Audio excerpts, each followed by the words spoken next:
Este es un programa pagado. Los comentarios que se hagan en el mismo no representan necesariamente la opinión de JJ Publicidad y Entre Mujeres Radio. Mi vegana madre presenta Animal Voices Radio, el espacio creado para informar, concientizar y educar a las personas con el trato justo y amoroso a los animales. ¡Comenzamos! Animal Voices Radio. Hola, buenas tardes. Les saluda Leticia Gamis y mi esposo José Gamis. Y aquí estamos en su programa Animal Voices Radio. Bueno, es que aquí estoy tratando de seguir las instrucciones de nuestro productor Javier. Me dice que aquí está la cámara, que vea la cámara. Ok, hi. Aquí estamos en su programa y bueno, pues como siempre les queremos ayudar. Les queremos pedir, que nos ayuden a compartir este programa. Acuérdense que tenemos varias plataformas, es radio por internet, se puede escuchar de muchísimos lados, muchas partes del mundo, así es que ayúdenos a compartir. Lo pueden hacer por Facebook Live, TuneIn. Y también por YouTube en Entre Mujeres Radio TV. Y bueno, pues ahora vamos a tener un programa en inglés, pero como yo sé que tenemos una audiencia bilingüe, pues este programa va a estar hecho para nuestra audiencia bilingüe, y los que no hablen inglés como yo, pues también los invito a que se queden porque vamos a tener información importante y que les puede ser de utilidad. Bueno, aquí hoy tenemos unos invitados, como siempre. Muy buenos invitados y quiero presentarles a Matt y Melanie Klaus. Ok, it's correct. Ellos son parte de una organización que se llama Phoenix Animal Safe.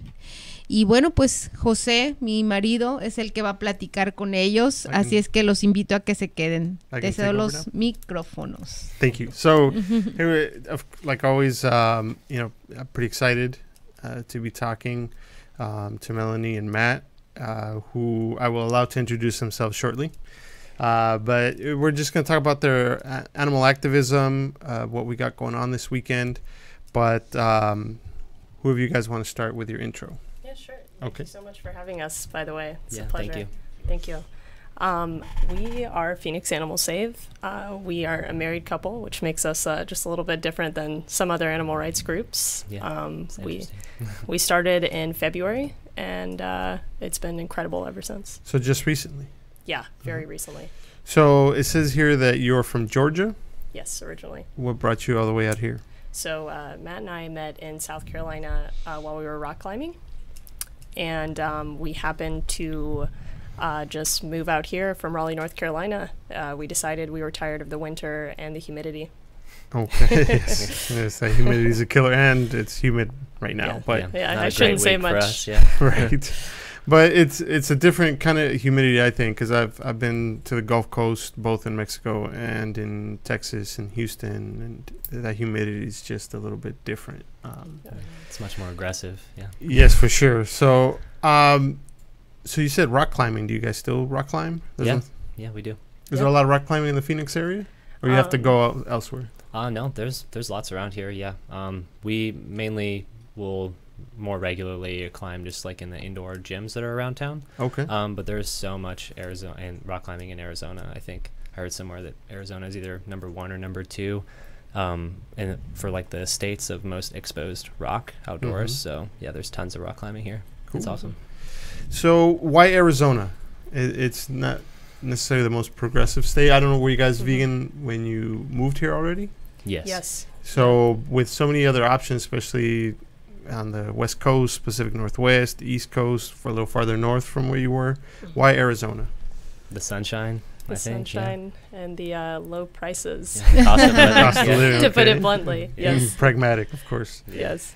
So what made you guys, whoever wants to start with this question, what made you become vegan? Yeah, what was your aha moment? You should start, I think. Yeah. Sure. I was vegan for only about a month before I met Matt. And when I met him, he was very progressive, actually. You know, he's more of like the scientific community. Like, he's all about like scientific facts and what's real. And I told him why I did what I did, and he came along very quickly, like within a month. And we watched Earthlings together, and after that, it was just like we were both super vegans. Like it was just like overnight, like we were like, we got to do something. So what made you become vegan originally? I mean, for me, it's like, you know, my dog Rex, he looked into my eyes. Some people watch movies, some people do it for health. The doctor told them, if you don't do this, you're going to die. So everybody has sort of the story of why they did it. Yeah, originally for me, it was actually health. I was pretty sick, and my sister Googled, and she was like, hey, you should try this vegan thing. And I had no idea what it was. I hadn't even met a vegetarian. And I was like, yeah, sure, I'll give it a try. So initially for me, that was absolutely the reason. Were you living in Georgia at the time? I was actually living in South Carolina at the time. South Carolina. How difficult is it being vegan in South Carolina? Really, really difficult. Yeah. The only restaurant is Whole Foods. So you basically had to cook all your own stuff. That's right. Yeah, I had to cook all my own stuff, which was tough because I'm not a chef. Right. Did you have that moment where like, oh, I want to give this up? Or once you went, there was no turning back? There was no turning back, honestly. There was like that first, I'm sure some people can definitely relate. I mean, for me, it was like, you know, I was like, oh yeah, you know, I'll eat this. I wasn't even thinking about the fact that some of the things were animals. Like it was just like, oh, vegetables and stuff like that. I really didn't even have that connection until, like I said, you know, we watched Earthlings together. But yeah, it was kind of hard to ease into it at the beginning, but after that, it was like nothing. Yeah. Yeah. And your story? Well, yeah, like she kind of said, it was sort of, she had just gone vegan for health and sort of talked to me about it. And then I was in college, like eating really unhealthy, like wanted to try something different. So I was like, sure, you know, why not? I'll give it a shot and see how I feel and what happens. So did it, and it was going well, and had no intentions of giving it up because, you know, I honestly did feel so much better. Like, you know, I was eating like, you know, the 99-cent pizzas and like all the crap that you can find at like the dollar store or whatever for food. So it was a pretty good upgrade for me as far as health. But then, you know, we were kind of just running that course for a while, and then we started to dive into all of the like Netflix like vegan documentaries that are out there, just sort of digging through. And then, you know, what was coming up so much when we were trying to find new stuff to watch or to learn more about veganism was everyone was like, you know, you have to watch Earthlings. You have to watch Earthlings. It'll really change the way you think about all of this. And because a lot of them, like the intro documentaries that people always recommend, are usually about health and like why it's good for your body or for the environment. But, you know, when we watched that together, it was like we both kind of had that moment, like looked at each other like through the tears, and we were like, yeah, this is like kind of a forever thing. Absolutely. Like no turning back. You know, what's interesting is that I've never seen Earthlings. I've never seen really any of those documentaries, none of that. So, you know, people ask me, or, you know, when I bring it up or just in conversations with other non-vegans, like, oh, did you watch that movie? Did you watch that video of cows being mistreated? I was like, no, I haven't watched any of those. She did, on the other hand, Letty did. Watched a lot of those videos posted online, and especially like the social media stuff. And you know, I'd come in the room and she'd be crying, and I'm like, "What's going on?" And she's like, "Oh, they're that's killing it. Not anymore. Yeah, yes. I don't need. I don't need more. You know. After a while, it's enough. Yes. Yeah, absolutely. You can't watch too much of it. So, was there any pushback from your families? I don't know how. If I have a very traditional Mexican family, I don't know how your families are, but was there like, "What are you doing? You're crazy"? I'll let him start. A lot of that. Yeah. You know, I come from a large family of Italians where, you know, it's all about, you know, the fine cured meats and the fancy cheeses and all that. So they were just like, they almost didn't even give it a second thought, because they were like, oh, this isn't going to last. Like, you're crazy. Like, what are you thinking about? But yeah, it took a while to sort of, you know, get through to them that like this wasn't just a fad or like a short-term thing. But I mean, after they're very understanding now. Like whenever I visit home, you know, my mom will always go out of her way to make me a nice batch of like vegan cookies, or, you know, try and veganize some of the, you know, meals that I ate growing up. Or she's not up for that challenge. Sometimes I'm just like, hey, like just give me whatever this recipe was, and like I'll veganize it myself, and I'll let you know how it turns out. And but yeah, huge pushback for me, definitely. Like it was almost bad. Like they were like actively against it, like rather than just being like, oh, whatever. But yeah, but over time I think it improved once they realized, you know, that it wasn't just something that would just be here or there. Like, who'd you get the most pushback from? I mean, probably my mom. I mean, Hi, if you're yeah, watching. I'm sorry. Like, but I mean, I think, that's just because, like, she's my mom and she's worried about me. And, like, there's so many misconceptions about veganism where people think that you won't be healthy from doing it, or that you'll be missing out on some sort of important nutrient that, like, I'll die if I do it for too long. So Right. I think it was out of love, that she was worried about me and wanting to, show me that pushback. But, every time we talk on the phone, I always try and make a point to, like, reinforce the fact that, like, I'm still happy and healthy. Like, it's fine. Right. Like, you should try it. Like, but yeah. And for you, as far as Yeah. your family? For me, my mom is slightly similar where, she wants to cook and nurture me, and, she wants to be sure that I'm getting all the right nutrients. And it was like that for a little while, but you know what? I mean, they all ended up coming around. They definitely didn't go vegan, but they definitely nowadays, after they've seen, like activism and photos of what I've been up to, they're really impressed, and they definitely are more willing to learn than they were at the beginning. So, were you able to finish college? You had mentioned that you were going. Did you finish? Did you graduate? What is your? Is that? Sorry if I'm not all the way informed as to what you do for an actual living, but maybe there's some people that will think, well, can you make a living being an activist? Is that something that you do as a profession, or is this something you do just on your spare time, or to kind of inform the public, if you will?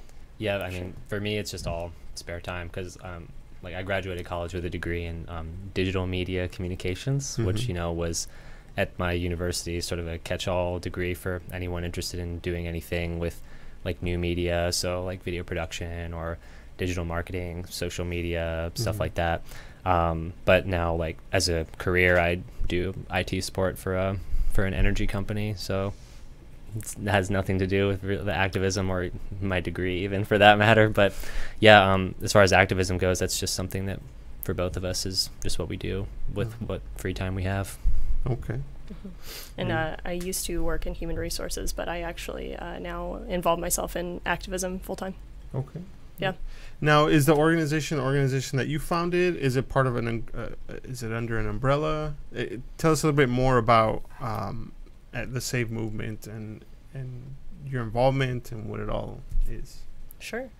So the Save movement, they started about, I think, 4 years ago now. And it started as Toronto Pig Save, which is where Anita Crines actually just was walking in the park near a slaughterhouse and didn't realize there was a slaughterhouse, and saw a huge truck filled with pigs in the back. And she was like, oh my gosh, she was just so shocked. So she decided that she would start bearing witness, which basically is showing compassion to these animals in their last moments of life. Giving them water if it's hot outside, and, because they're transported from pretty far away most of the time. And that's kind of where that started, and it's actually ended up being incredibly successful. We have almost 200 groups now all over the world. And it actually started by the Save movement showing up in Phoenix for the Vegetarian Food Festival this past February. Right. And we talked to them, and they liked us, and they said we could start one here, which was awesome. So you jumped head first? Oh yeah, head first, for sure. Were you already doing some sort of activism before that? Not on an organizational level. I mean, we were participating here and there where we could, but definitely before that, it was we were not as active as we were before that, until after that event, definitely. Now, a term you just mentioned that, again, pardon my ignorance, but you said bear witness, and that's probably the second or third time that I've heard that. What does that mean in context of animal activism? Really, it's definitely a different form of activism. You are quite literally stopping a transport truck from going into the slaughterhouse. You're only taking a moment of their time and basically taking a moment to say goodbye to these animals, showing them a moment of compassion where they might not typically get a moment of compassion. Right. That's really what bearing witness is. You're not, trying to scare or hurt the animals. You're really just going near them and showing them that not every human is out to slaughter them. Okay. Yeah. Well, we'd like to say hi to Kimberly Muro, who says, thanks for being on the show, Matt and Melanie. We love you, Jose and Leticia. And we'd like to say hi to Nadia Kaligi, Blanca Del Duarte, Nicole Luders, Christina Meredith, Chuyita Gonzalez, Erin Yanez, Betty Cruz, and Esperanza González. And we'll be back after these messages. Estás escuchando Animal Voices Radio, las voces de los animales por un mundo sin crueldad. Regresamos en unos minutos. ¿Sabías que es posible disfrutar deliciosa comida mexicana sin ingredientes de origen animal? Mi Vegana Madre. Rico, sabroso, auténtico, sin producto animal y con el sabor de México. ¿Te gustaría probar nuestros platillos veganos? Entonces visita nuestras redes sociales en Instagram, Facebook y en miveganamadre.com para información de los lugares en que estaremos próximamente. Mi Vegana Madre, promoviendo la compasión y cultura a través de la comida y la protección del medio ambiente. En tu computadora, tableta o celular, escucha lo mejor de la radio en internet. Entre Mujeres Radio. Hola, soy Ana Paola y quiero invitarte todos los miércoles a las 11 de la mañana que nos acompañes en el programa Nosotras las Mujeres por entremujeresradio.net, también por Facebook Live. Mujeres fuertes no son las que se derrumban, son las que se ayudan entre sí. ¿Qué pasa, Rocco? Ya sé, quieres ir al Lugar y Pet Salón a que te den un buen baño, corte de pelo y jugar con tus amiguitos. Me parece buena idea. Me gusta que ahí puedo aprender a cómo cuidar del pelo y el excelente servicio al cliente. Lugar y Pet Salón, cortando el pelo de tu mascota desde 1998. 7901 East Thomas Road, Suite 105, Scottsdale, Arizona. Teléfono 480-636-7087. 480-636-7087. Lugar y Pet Salón. Ya estamos de vuelta en tu programa Animal Voices Radio, promoviendo el respeto a los seres vivos. And we're back. So, where did we leave off?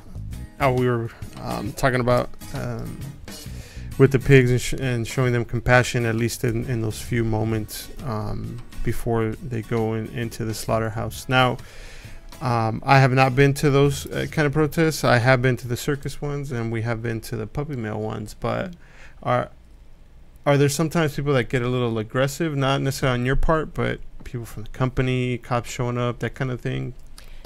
Yes. Occasionally, yeah. I think more than anything, it's just the people passing by who can see, like driving by, because at least here, like the slaughterhouse here is on a pretty well-trafficked road. So there's lots of people passing by. Right. And, when we're out there, we're also, like a standard, like protest, like holding signs that are about, don't eat meat or, show compassion to the animals and stuff like that. Go vegan. That's a good example. That's our very first vigil. That was one of the ones when the Veg Fest happened, and the people from Toronto held two before. It was Phoenix Animal Save. They did one at night and then one the next day, and that was from the nighttime one. Yeah. But yeah, so the passerby are really the ones who are the most probably like vocally, disruptive, but at most controversial, like more like what you would say like vegan protests where it's like a farm animal. People are usually more aggressive about that. They're more defensive, in comparison to something like the puppy mill protests or the dolphin protests where most people are like, yeah, good job. But if you're telling people to like stop eating meat, then they're like, oh no, like it can get pretty pretty vulgar outside of their car windows. That's for sure. And we're not on the property of the slaughterhouse or anything. So the workers, like, sometimes they'll come outside and you can see that they're like looking to like see why we're out there and what we're doing. But never like aggressive or sometime anything like that. But it's more from the people driving by, right? And I mean, sometimes we get people who are really supportive, like, who are like, good job, like, this is great, whether they're vegan or vegetarian or, sometimes people, even if they're not, they just don't like having a slaughterhouse in their neighborhood because it's like smelly and dirty and they, want it gone. So if they see people protesting the slaughterhouse, they're like, yeah, good job, like, get it out of here. But yeah. So, and I know the area and that's, it's like 91st and I always forget the Buckeye, yes, 91st and Buckeye. We used to live over in Avondale, so we're familiar. And it's interesting because when I was a meat eater, vegans were kind of annoying to me. I was like, what are these people with their, so I can sort of understand the visceral reaction, but I don't think that I ever would have been aggressive towards anybody. That's the part that I don't understand. But I think sometimes people feel that you're attacking them, and we're not speaking out against any one particular person. It's just the lifestyle, and we're not speaking out against anyone. We're speaking for, I think, and that's kind of what we're doing. So and people take that as a personal attack on them, and that's why they get all personal. Like with the circus, they're like, I'm bringing my kid. I'm like, well, that's good, but we're also bringing awareness about something. Right. You don't have to stop and talk to us. You don't have to in any way even acknowledge us if you don't want to. It's everyone's right, but we're here to bring about awareness. So Exactly. now I did also see that, were you there at Melanie? Were you both there at the Chick-fil-A? Matt was filming. Matt was and filming. yes, so we were both there. Yeah. Tell us about that. Sure. Okay. Yeah, so that was actually not technically Phoenix Animal Save. That was Direct Action Everywhere Phoenix, which, if you're familiar or not familiar with DXE for short, they're definitely known for their more bold actions, for speaking out for animals. So that was an interesting one. That was the second one I believe that Phoenix has done officially, and disruption, I mean, when I say that. And the first one I know was at a Sprouts, and we weren't able to go to that one, but I heard it was pretty tame and pretty positive reaction, especially for what it was. And there's, again, similar to the Save movement, so many chapters of DXE all around the country. So there's people doing that kind of stuff all the time, and you see that the reactions from the public, depending on the location that you choose to do something like that, is always so different depending on the location. So grocery stores are sometimes pretty, I mean, I don't know if I would call it calm, but definitely one of the more tame kinds of things. But at Chick-fil-A or most restaurants, it's like a much smaller setting, usually more tame. And it's very, I don't know what the word I'm looking for is. It's kind of scary. If you watch the video, you can definitely see we were booed about 95% tension. of the time. Yeah, that's a good word. Yeah. Even just being like behind the camera, like from my perspective, it was pretty nerve-wracking. Like we were only inside the restaurant for about 4 minutes, but my heart was pounding just the whole time, because as soon as Robert was the one who kind of began the event by, calling attention to everyone, and within 5 seconds of him opening his mouth, it was just, boo and like, get out of here, like go home, and that's a perfect get a job is number one. People, that's a perfect example of people believing it's a personal attack rather than us trying to call awareness to what's happening in the restaurant. Basically, that event was to disrupt speciesism. Basically saying Cow Appreciation Day in itself is almost an oxymoron, because you're eating chickens. Right. And that's what we were there for. And even if it did sound a little bit like, we are yelling, it's really, the music was very loud. If you were in there, it was very loud. We made personal contact with different people. I had a mother that was staring at me and screaming back at me, and I pointed to the sign, and I pointed at her children with compassion in my eyes, because I'm not there to hurt her. I'm not there to hurt her children. I would like for them to learn the truth. Right. Yeah. Now, some people would label that kind of activism militant. Do you guys embrace that, or do you guys feel that does not adequately describe you? I believe that doesn't adequately describe us, basically because I believe that our intentions are pure. If any of the people who were at that event, like any of the families that were sitting down, would have stood up and talked to us personally, they would have seen that any of us would have said the same thing. We really do want you to make a change personally. We have nothing against you as people. We're here to call attention to exactly what this event is, which is speciesism as a whole. Like you said earlier, we're not there to speak against any individual. We're there to speak for the animals and to speak against these institutions and like systems that just make their profit and living and everything off of the backs of exploiting animals. Right. Now, do you guys think that you'll be doing that kind of direct action again? Is that something that once you've experienced, you're like, this is something I want to continue to do? I would say, yeah. We always work in conjunction with other animal rights groups in the area. We always want to support each other because it's all one fight. We believe that everybody does want animal liberation, and we believe that if we all work together, we can gain that easier. Now, how many members do you guys have in your organization, or how does the structure in terms of the organization itself? Matt and I are organizers for Phoenix Animal Save. Okay. And we have, plenty of activists that join up. But if you're talking about as an organizational standpoint, like the Save movement, there are quite a few organizers for other groups in different cities and towns. I think there's something like 180 or 190 groups all over the world, and they all, for the Save movement, and they usually have 1 to 3 organizers per person or per group. So, that's quite a few. Now, if just to let people know, in case you just tuned in, we're talking to Matt and Melanie from the Phoenix Animal Save, just so you can get in the loop of who we're talking to in case you just tuned in. But so if people want to get involved in the Phoenix Animal Save, how do you have a website, phone number, social media that they can get in contact with you guys? Absolutely. To go back on the aggression from the outside, we have all of our events privatized because our safety is at risk for doing these events. There are people who work at the slaughterhouse that would be interested to know when we'd be out there. Maybe they would change the schedule of the trucks. So we do privatize our events, but you can message us on Instagram or Facebook, and we would be glad to have you out there with us. That's actually a great thing to know, because I wouldn't have known that. But yes, you're right. There's some people that take it so personal that there could be a chance of violence or any kind of retribution. Because I think sometimes what people don't realize is that they think, well, this is a way that I'm feeding my family. This is my job. But again, it's not an attack on you.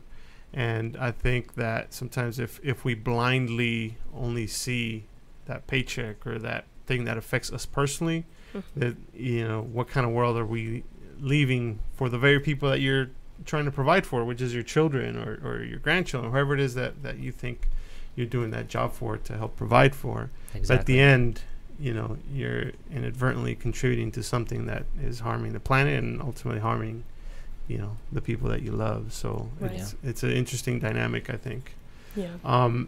So I'm part of several Phoenix Facebook groups and things like that, and there always seems to be some kind of infighting. Do you guys feel that sometimes you get pushback from other vegans? Absolutely. A lot, yeah, I think, yeah. And kind of like what you were saying earlier, I think a lot of people are uncomfortable with some of the more direct or like bold types of activism. It's easy to go and just like have a sign and like stand somewhere, and like most people are comfortable with that, but especially with the direct action sort of events, those I don't expect everyone to be comfortable at first doing something like that, because like we said, it is really tense and kind of scary, to be honest. But for our types of events, I think what we see the most out of people is just being afraid to face that like emotional impact that comes from like seeing animals on trucks like that. So I know when we've posted things before about it, like in some of the groups, we've seen some people come back and say, I don't think I could do this, or they say, maybe even like you shouldn't be doing this, because it doesn't do any good, and it just causes people to like feel sad or feel bad about something that we already understand because we're vegan. It's like we don't need to be doing this, and like you might be scaring the animals or something. So there's so many angles that people sometimes have tried to produce that like infighting, like you said, like over these types of events or activism. But I think that everyone should always be trying to do more. Like even us, like with what we do, we're always trying to think of ways that we can do more. So if anything, that's what we try to encourage. And if you're out there leafleting or doing some of the more like mild types of like entry level activism, I guess is one way to say it, that's awesome. Like keep doing it, but like never think like no matter what level you're at, like you could be the president, CEO of PETA or wherever. Like I think everyone should always be trying to like strive to do something more. Now I want to say hi to Casey Ray Deschenaux. Thanks for being you. The four of you have the best traits of humanity. We love you all and would love to get some Phoenix Animal Save literature for our booths. Yes. #Snacktivists. Yes. Awesome. I'll trade you some literature for some Benandy. Or some kale chips. For sure. This Friday, which we have a special announcement, by the way, but not right now. Right now, we're going to say hi to Araceli Ramirez, Noemi Garcia, Andy Val, Maria Inda Esperanza, Esperanza Lopez, Elizabeth Leon, Angela Gomez, and Sandy Owens. So we'll be right back after these messages. And when we come back, if you guys want to say hi to some people, just let me know. Jump on in. We'll be back. Al volver, más historias animalistas. No te despegues. Estás en Animal Voices Radio. ¿Sabías que es posible disfrutar deliciosa comida mexicana sin ingredientes de origen animal? Mi Vegana Madre. Rico, sabroso, auténtico, sin producto animal y con el sabor de México. ¿Te gustaría probar nuestros platillos veganos? Entonces visita nuestras redes sociales en Instagram, Facebook y en miveganamadre.com para información de los lugares en que estaremos próximamente. Mi Vegana Madre, promoviendo la compasión y cultura a través de la comida y la protección del medio ambiente. Hola, mi nombre es Iván Lugo y quiero invitarlos a mi nueva aventura que se llama Rojo Radio A Flavor Adventure. Hablaremos de todas esas historias que tienen que ver con la comida, todos los miércoles de 6 a 7 aquí en entremujeresradio.net. Lo mejor de la radio en internet. Entre Mujeres Radio. ¿Qué pasa, Rocco? Ya sé, quieres ir al lugar y pet salón, a que te den un buen baño, corte de pelo y jugar con tus amiguitos. Me parece buena idea. Me gusta que ahí puedo aprender a cómo cuidar del pelo y el excelente servicio al cliente. Lugar y Pet Salón, cortando el pelo de tu mascota desde 1998. 7901 East Thomas Road, Suite 105, Scottsdale, Arizona. Teléfono 480-636-7087. 480-636-7087. Lugar y Pet Salón. Gracias por seguir en conexión. Estás escuchando Animal Voices Radio. Para la oreja, más información en este segmento. And we're back. So, off air, during the commercial break, we were talking a little bit about, some of the context in which these discussions occur, I think. And Melanie, you mentioned that sometimes being behind a screen and sometimes not having that face-to-face human interaction can lead to some misunderstandings, and unfortunately it's some of the byproduct of the lives that we live now, so much online, so much on social media, where you don't get to see, when you say something, you don't get to see the smile or the body language that lets you know, like, we're still friends, we're having a civil discussion, there's no animosity here. So that body language is lost, plus some of the bravery to say certain things because of that anonymity that you're hiding behind a screen. So Matt, you had mentioned something about that you wanted to kind of expound a little bit on. Just kind of that subject in general, just how it always seems like on the internet or not in person, people always want to be more bold or edgy about what they're trying to say, but just the same as you were saying off the air, like whenever you see like people come and like eating food from you guys, everyone's always so nice and kind and like thank you and appreciative. And I can say the same for us. I mean, we've seen so much pushback for the things that we do or the things that we support, that people speak out against like so like vehemently online. But we've never had like one of our events where we've had someone who we know or an activist or a vegan from town who just came there to like make a stink or say like you guys suck for like being out here or something, but it's kind of just that the shield of the screen, I think, like you said. Right. Yeah, and one of the things that I always, no matter what the movement is, Black Lives Matter, feminism, Republican, Democrat, whatever it is that your cause is, I always tell people, fight for a cause, don't fight against a cause.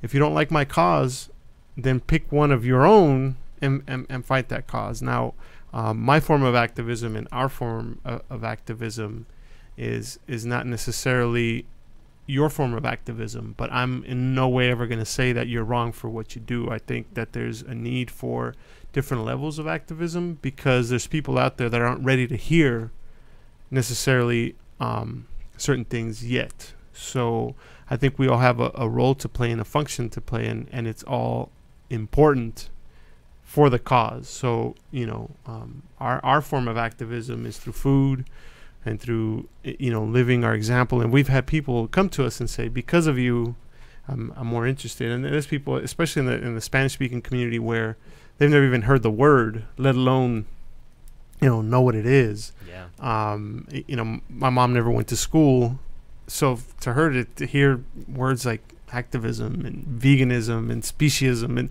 so she has no clue what it even means. So for me to approach her, I have to approach her at a level that she can understand. Now that can go either because of levels of education, or just because you're not ready to hear certain things in a point in your life. So I think I understand what people might say about your form of activism, but to me it's like that's your thing, and I'm never going to speak out against something like that. Yeah. It's not mine, but we all have a role to play, I think, in this cause, and we're all fighting for the same cause. So yeah, I actually usually, if there is somebody online that says something, hey, I don't think I like that action, and I think that that's ineffective, what I say to those people in the nicest way possible? Please do something better, because if you can change an animal's life before I can, I would love that. Right. And love that. Yeah, and that goes back to, don't rail against my cause, do something yourself. And like you said, in the nicest way possible. Sometimes people will always take that in a negative way. So speaking of activism, you guys mentioned that you're going to be at Zen Nights this Friday? Yes. We will. Yes, we will. will. Be there. We'll have a booth there. And there will also be another animal activism booth, I think, there that will be their first time there. I think it'll be a couple, like a shared booth as well. So look out for them as well. We'll have T-shirts available, as well as information and leaflets. Pretty exciting, because we're going to be there too. World exclusive. Whoa. We're going to be we are going to be there. Nadia called us up, and she was saying the event is growing. Please, we need more food vendors, because people by that time of evening, Friday night, you're hungry. So I said, let me see what I can do. Hopefully this is the first time we're going to do it just with a booth, 2-burner stove. We're not going to have our trailer there. One of those little hand washing stations with the spigots. I just got the health department permit today. Hopefully they don't shut us down, please. But please don't. Yeah. Because this is something new for us in the way that we're going to be operating. So we're pretty excited. It's a new challenge for us. So we're pretty excited, because we've gotten so much love, so much support. The difference between us and I always think about other people in any other business, they're not necessarily part of the community in which, they're not part of the same community that their customers are part of. Oh, Nadia says, yay, they come back. Yes.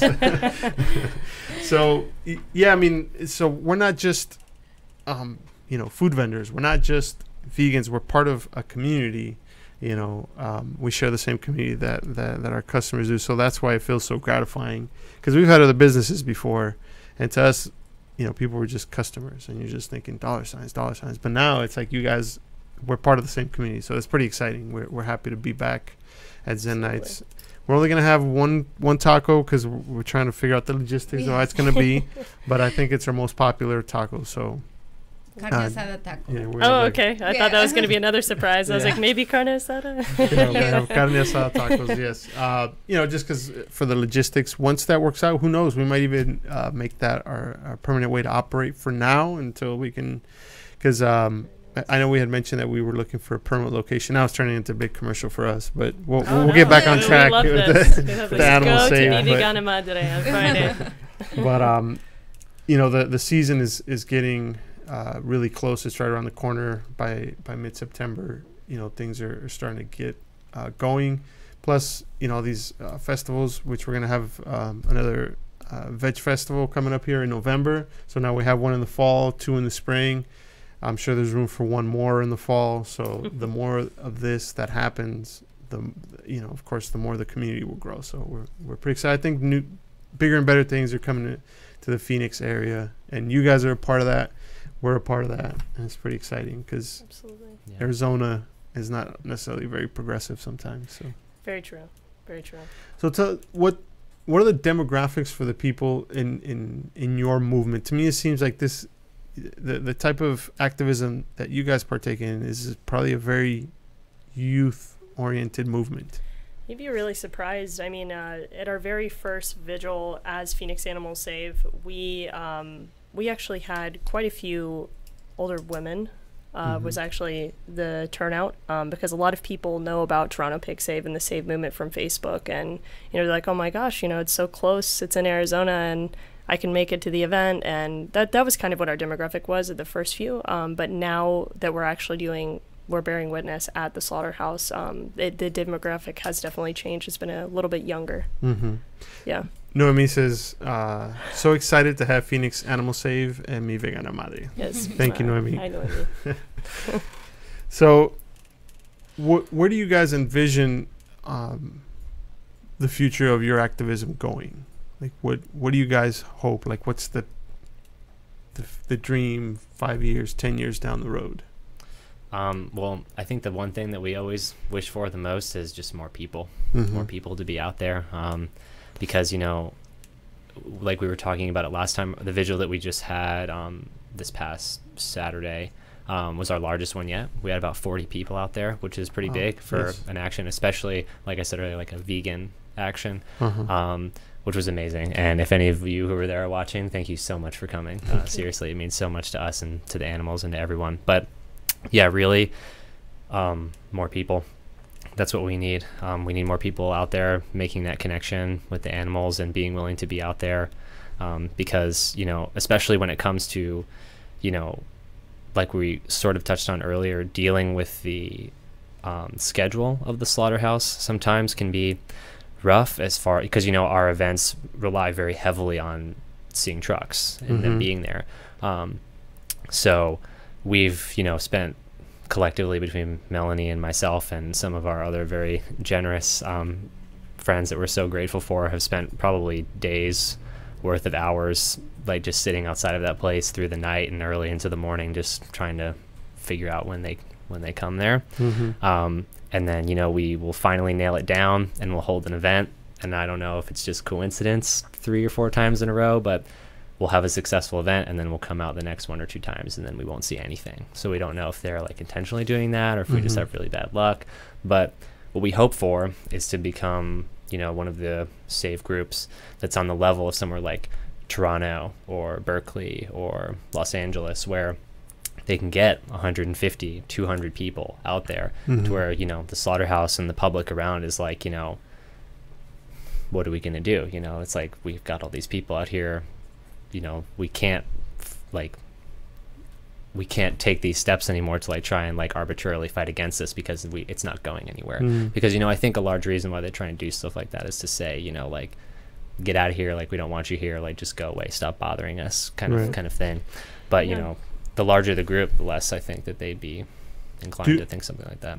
Do you think, and this is not me, I'm just playing devil's advocate here with the question, but do you think you're making a difference in terms of either in saving more animals or converting more people to veganism?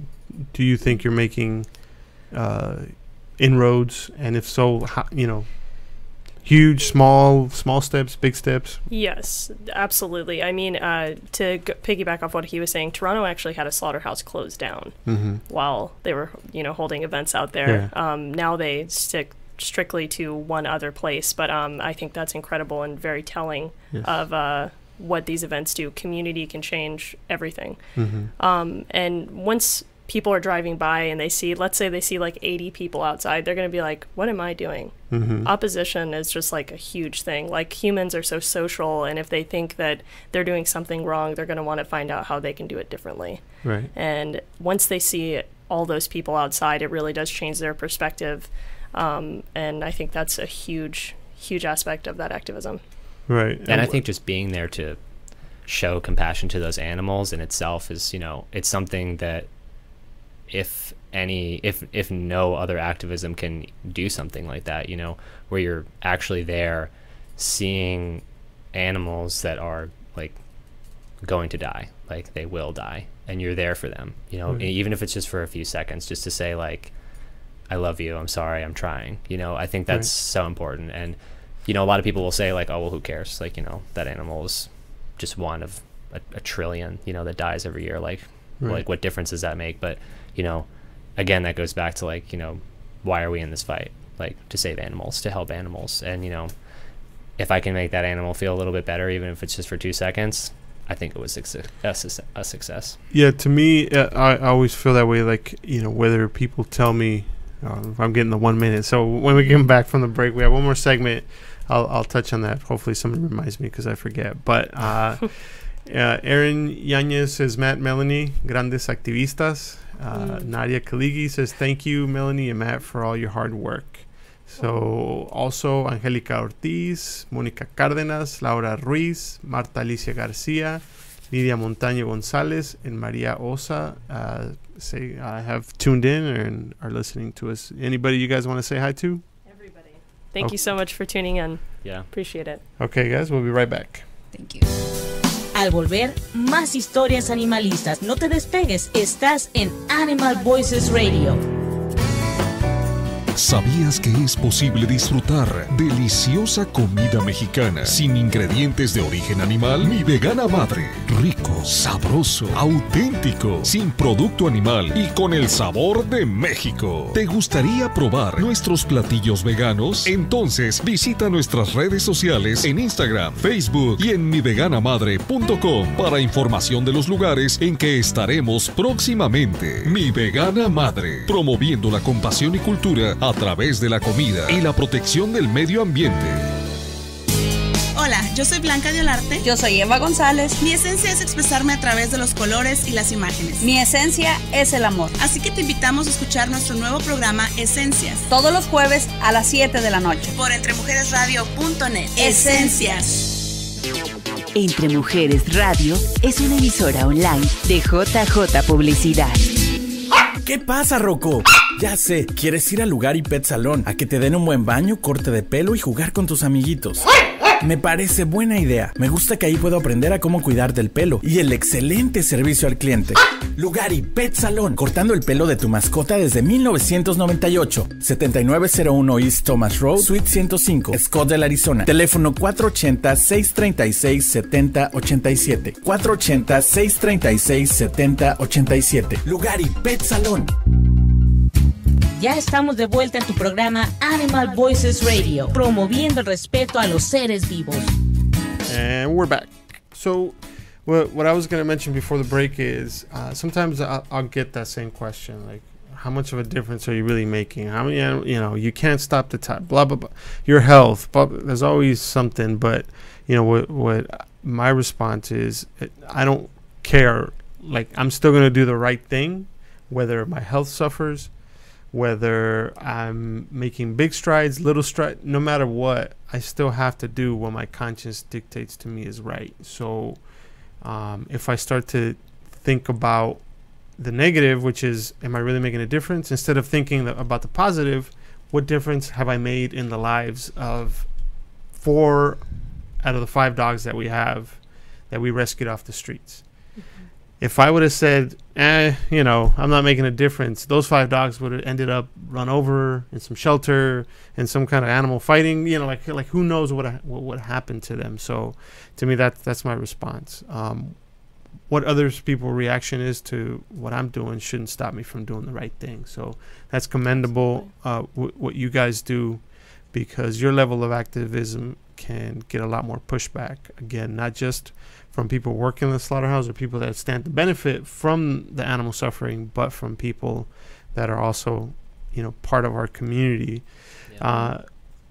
So along with that, I wanted to ask you guys, I've done different activities in my life to draw awareness, from drunk driving to different stuff. And sometimes after those things, I have felt so emotionally drained and tired. Do you guys get that after any of these activities? Yeah, there's actually a term directly for animal activism. It's called being burnout. Mm-hmm. Even though obviously you could say that about anything, but it's a very real thing. I mean, you can only put yourself out there so much just to be, slapped on the wrist so many different times of feeling like, oh, am I doing enough? Or could I be doing more? It is a really emotional thing. Obviously, yeah, we're watching the animals before they are being slaughtered, and that is really taxing on a person. And you know what, we definitely do leave room for ourselves, but at the same time, we want to continue to do something for the animals positively outside of that. So whether that's talking to my mom about something that I ate that I think she should try, you know, that's kind of where that lies. Or supporting a local farm sanctuary. You know, it's nice to see some happy animals after some really sad animals. We'll do that a lot too. So that's sort of your therapy for... Seeing farm animals is #1 form of therapy. Absolutely. We love it so much. Seeing a cow that isn't behind a trailer is just incredibly emotional, and just having them give you a kiss because they trust you is just like the most amazing feeling in the world. Yeah, and now, and it's happened to me twice, where I see trucks, even when the trucks are empty, driving down the freeway, I get emotional. I can't even imagine what it must be like for you guys to be there and to know they're going directly to that building and they're not coming. Okay. You want to talk about the dog? We'll talk about the dog. Yes, vamos a hablar un poquito en lo que agarras un respiro. Bueno, pues siempre aquí las emociones a veces salen a flote y pues yo quiero hacer un anuncio porque nos acaban de llegar unas fotos de un perrito que nuestros amigos rescatistas Ismael Torres y Patricio Torres acaban de encontrar. And I'll translate in a little bit, but a friend of ours found a dog, and we're going to try to find him a home. So we're putting up a picture right now.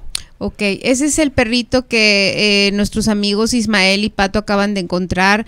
Lo tienen en su casa, lo están ahorita ellos cuidando, pero pues como aquí somos las voces de los animales, queremos invitar a nuestros amigos, a nuestros seguidores a que compartan estas fotos, y si alguien está interesado en darle un hogar a este pequeñito de 7 meses, y de hecho nos están escribiendo que el perrito está esterilizado, entonces ya nada más es darle sus, bueno, me imagino que ha de tener sus vacunas, no sabemos, pero definitivamente ellos lo están cuidando por ahorita, so así es que he's 7 months. Sí, 7 meses, 7 meses tiene el perrito. Do we know what breed?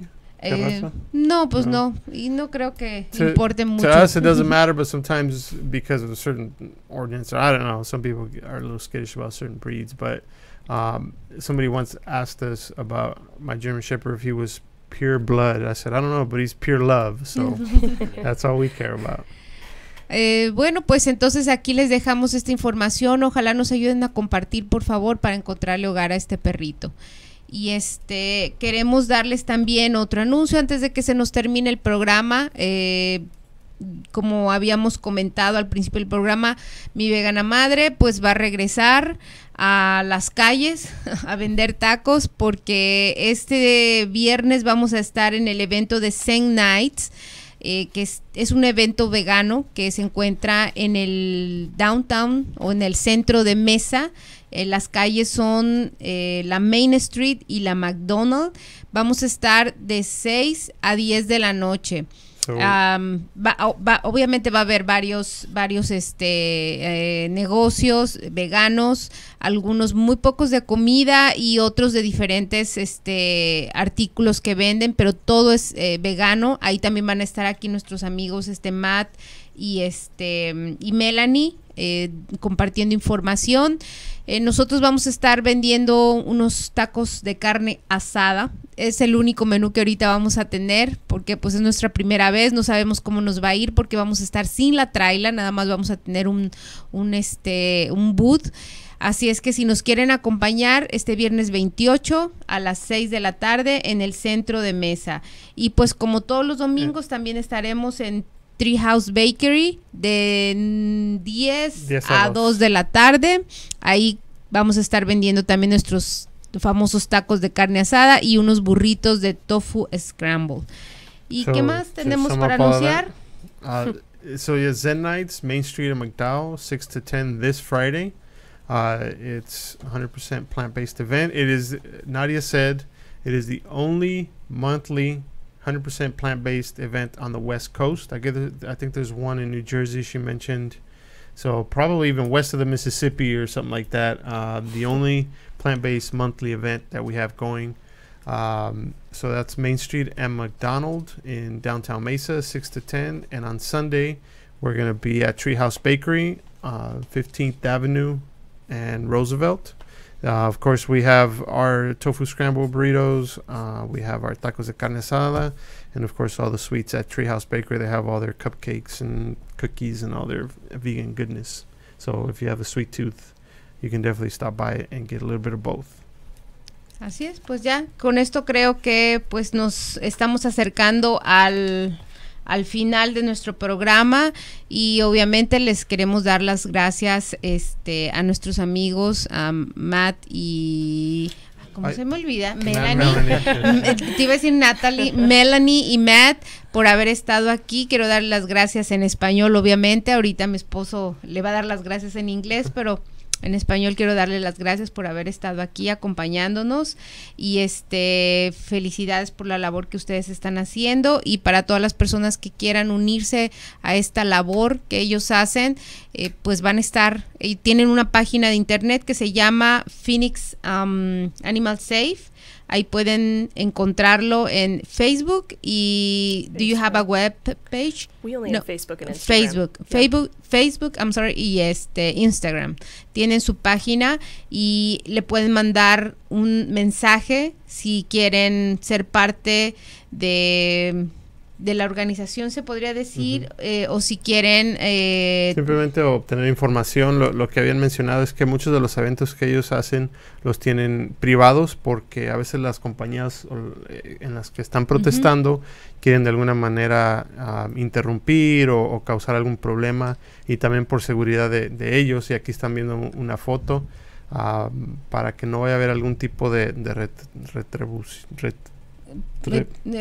violencia en contra de ellos o de alguna manera intentar hacer algo en contra de ellos por el movimiento y el activismo. Entonces por eso lo hacen de una manera cautelosa. Sí. Así es que todo tiene que ser por mensaje en Facebook. So I just want to say that I don't get emotional on purpose, although in the business, they say if you cry, it helps the ratings, but I don't. That's right. I don't do it on purpose. It's just that, I never thought I would love an animal or care, even animals that I've never even seen.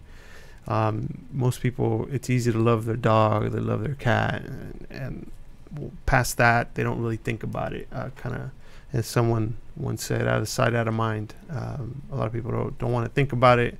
They want to bury their head in the sand and just kind of like when you're a little kid and you plug your ears and you just go la la la la because you don't want to hear it. I think a lot of times that happens, but for me, once I saw, I cannot unsee it. So I cannot just simply pretend like it's not happening, and I can't pretend like I don't know what's going on. So right. Yeah. Any last words, guys? Sure. Thank you so much for the opportunity to get to talk with you both today. And Mi Vegana Madre is a wonderful, wonderful establishment, and you should absolutely come get some carne asada tacos this Friday. Quote unquote carne, okay.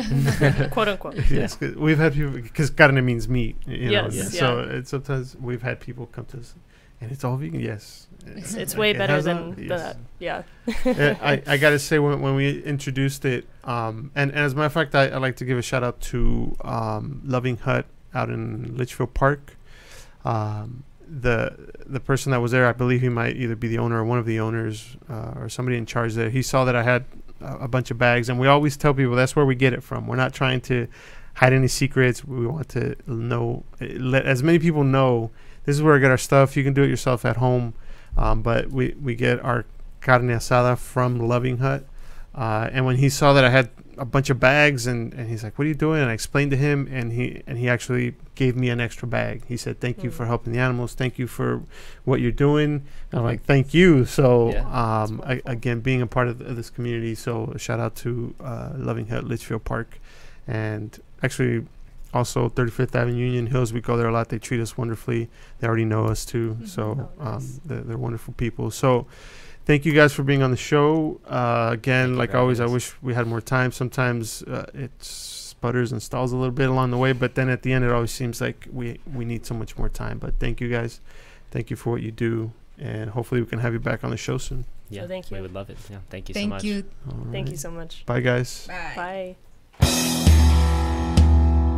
Esto fue Animal Voices Radio, con pasión, cultura, sustentabilidad, amor y respeto por la vida animal. Te esperamos en nuestra siguiente emisión aquí por entremujeresradio.net.